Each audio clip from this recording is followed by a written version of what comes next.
Assalamualaikum warahmatullahi wabarakatuh. Halo semua, perkenalkan nama saya Siska Lestari dengan NPM 2010631080115 kelas 6B Program Studi Pendidikan Bahasa dan Sastra Indonesia Universitas Singapura Bangsa Karawang. Saya akan menampilkan video simulasi pembelajaran teks puisi tugas dari mata kuliah retorika praktikum dengan dosen pengampu Ibu Wineke Dinar Pratiwi, SPD, MPD.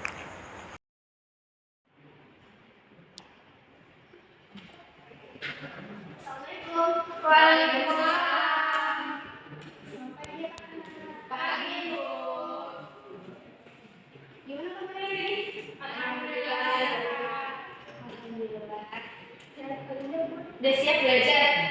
Siap, Bu. Insya Allah. Baik, hari ini kan kita sudah mulai masuk ke materi tentang puisi. Nah, sebelumnya itu mau bertanya nih, apa sih yang kalian tahu tentang puisi? Sebenarnya aku, puisi merupakan karya sastra tulis. Terus ada yang mau nambah nggak?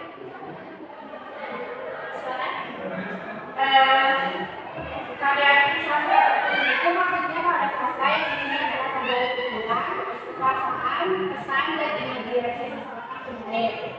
Kemudian disajikan dalam bentuk tulisan.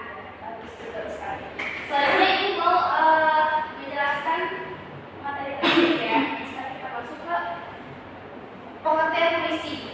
Tadi sudah disebutkan oleh Alinda dan Nida pengertian puisi. Sekarang kita masuk ke pengertian puisi menurut bahasa. Nah, puisi berasal dari kata Yunani kuno, yaitu poio atau poshima. Dua kata itu bermakna kreasi atau penyusunan. Nah, dalam hal ini manusia adalah sosok yang mengkreasi dan menyusun karya puisi. Jadi karya puisi itu tercipta dari seorang pengarang. Selanjutnya menurut Ekosasi dalam buku Bahasa Indonesia tahun 2017 menuliskan bahwa puisi adalah karya sastra yang mengungkapkan pikiran dan perasaan dalam keindahan kata-kata.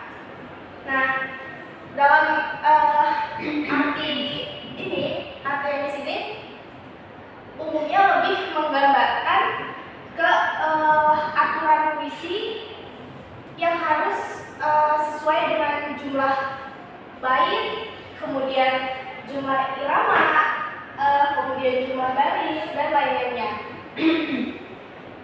Selanjutnya, nah kalau tadi tuh,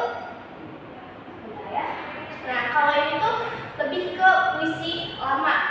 Jadi aturan-aturannya itu harus sesuai. Kalau yang selanjutnya ini pada puisi modern atau puisi bebas, nah aturan di atas tidak mengekang, melainkan bercampur baur atau tidak dipakai sama sekali dalam proses penulisannya. Nah bedanya kalau pengertian yang tadi itu puisi lamanya itu harus beraturan. Kalau yang modern ini puisinya itu bebas, jadi tidak sesuai dengan jumlah baitnya, jadi bebas gitu, bercampur gitu, nggak harus sesuai. Kemudian, nah karena itulah Habib Gazi tahun 1917 sampai tahun 2000 yang dijuluki sebagai Paus Sastra Indonesia memaparkan bahwa puisi adalah karya sastra yang dipaparkan dengan sebuah perasaan yang termuat di dalamnya. Jadi di dalam puisi itu terdapat makna atau tercipta dari perasaan seorang pengarang atau penyair gitu. Terus selanjutnya menurut Habermas juga puisi memuat suatu pikiran, gagasan, dan tanggapan atau atas realitas dunia yang dirangkai dalam susunan kata-kata yang estetik. Nah, maksudnya kalau yang estetik ini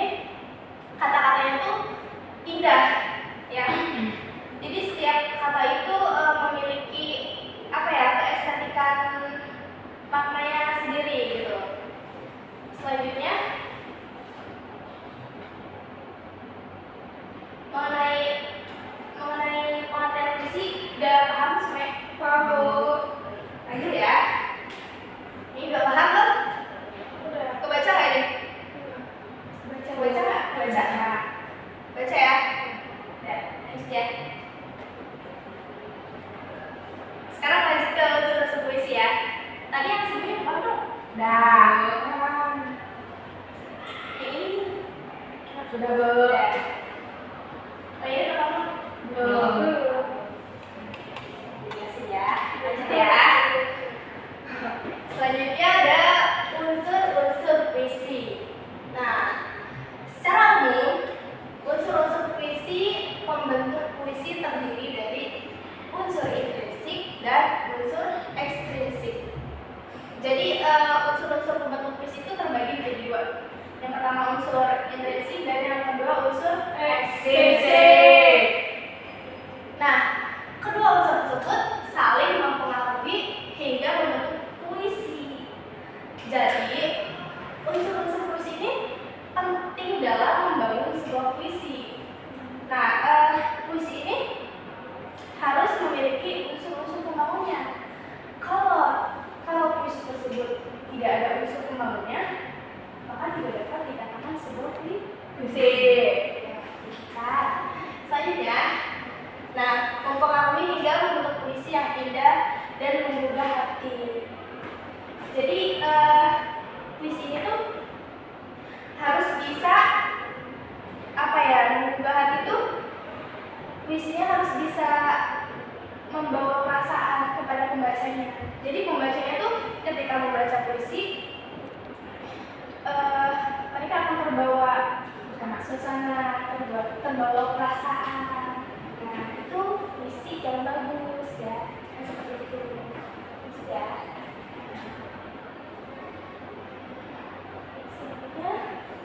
Nah, sekarang masuk ke unsur intrinsik. Unsur-unsur intrinsik adalah hal-hal dari dalam atau internal yang membentuk puisi serta mempengaruhi puisi sebagai karya sastra. Nah, banyak ya? Iya benar. Tapi jelas kan? Jelas. Unsur-unsur intrinsik puisi terdiri dari tadi yang sudah ibu sebutkan, ada diksi, ada imaji, ada majas, kemudian bunyi, ada rima, ritme, dan tema.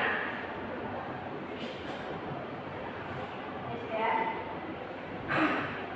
Nah, di sini ada pengertian tentang diksi atau pilihan kata.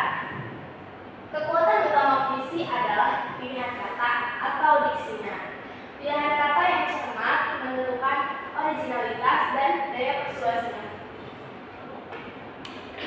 Dalam memilih diksi, penyanyi mempertimbangkan komposisi bunyi dalam rima, irama, kedudukan kata, konteks, komposisi kata dari puisi secara keseluruhan. Rima itu maksudnya contohnya ke bunyi A, B, apa? A, B. Terus selanjutnya daya bayang atau imaji.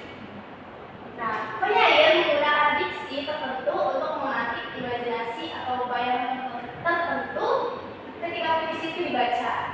Puisi yang ideal memiliki daya bayang, menimbulkan imajinasi visual, auditif, atau pendengaran, atau taktil. Nah, imajinasi, contohnya imajinasi apa ya? Pendengaran. Misalnya dalam puisi ada kata kayak gini, tok tok tok, bunyi pintu. Nah, itu secara tidak langsung kita berimajinasi bunyi pintu itu kayak gini. Terus ya. Nah, selanjutnya ada bunyi.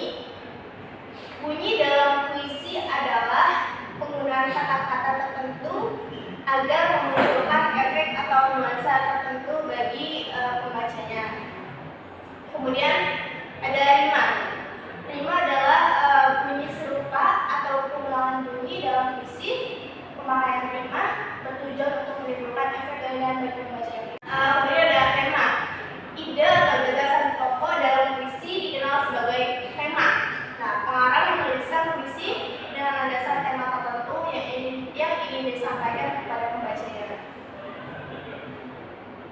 selanjutnya ada, nah ini unsur pembawa puisi yang kedua yaitu unsur ekstrinsik. Unsur ekstrinsik puisi adalah unsur-unsur yang berada di luar puisi itu sendiri serta berkaitan dengan pemahaman pengarang terhadap tema landasan puisinya. Nah, unsur ekstrinsik puisi terdiri dari unsur historis, psikologis, dan filsafat. Nah, yang pertama ini ada unsur historis. Unsur historis puisi merupakan aspek sejarah atau riwayat gagasan dalam puisi yang ditulis penyair. Nah, contoh puisi yang termasuk ke dalam unsur historis itu, misalnya puisi yang diciptakan setelah ada sejarahnya, misalnya perjuangan pahlawan itu kan tercipta dari perjuangan pahlawan yang lalu gitu, terus disampaikan ke dalam sebuah puisi. Terus selanjutnya ada unsur psikologis. Unsur psikologis adalah aspek kejiwaan, mental atau batin penyair yang tersirat dalam puisinya. Nah, puisi yang termasuk ke dalam unsur psikologis ini puisi yang di dalamnya memiliki makna, atau contohnya begini, ketika kita sedang merasa sedih atau kesal atau merasa batin kita tuh ingin meluapkan emosi, nah itu, tetapi kita bingung untuk meluapkannya lewat apa. Nah, kemudian pengarang meluapkannya ke dalam sebuah puisi gitu. Selanjutnya ada unsur filsafat. Unsur filsafat dalam puisi berkaitan dengan kedalaman makna, hubungan yang ingin disampaikan penyair sehingga menggugah daya pikir pembacanya. Nah, puisi yang termasuk dalam unsur filsafat ini puisi yang di dalamnya memiliki makna tersirat. Jadi makna itu sangat dalam. Ketika pembaca membaca puisi tersebut, pembaca harus membacanya dengan seksama. Jadi pembaca itu dapat mengerti makna yang ada di dalam puisi tersebut. Setelah ibu memaparkan materi yang sudah ibu jelaskan, ibu sarankan kalian bertanya, karena setelah ini kalian akan diberikan tugas untuk selesaikan. Silakan, ada yang bertanya? Saya bisa izin bertanya. Ya, silakan. Apakah sebuah puisi dapat disusun oleh salah satu unsur saja? Salah satu unsur pembangunnya? Iya. Tidak bisa, karena seperti yang sudah ibu jelaskan tadi ya, pertama bahwa puisi dapat dikatakan sebuah puisi jika di dalamnya terdapat unsur-unsurnya. Walaupun puisi tersebut hanya mengandung salah satu dari unsur pembangun tersebut, tetap saja puisi itu tidak dapat dikatakan sebuah puisi. Jadi puisi itu harus mengandung semua unsur pembangunnya. Terima kasih Bu. Sama-sama. Baik, mungkin ibu cukupkan ya. Setelah ini ibu akan memberikan tugas kepada kalian. Ibu sudah mengirimkan contoh puisi di Google Classroom untuk kalian kaji unsur-unsur pembangun yang ada di dalamnya. Setelah itu, pertemuan selanjutnya kita bahas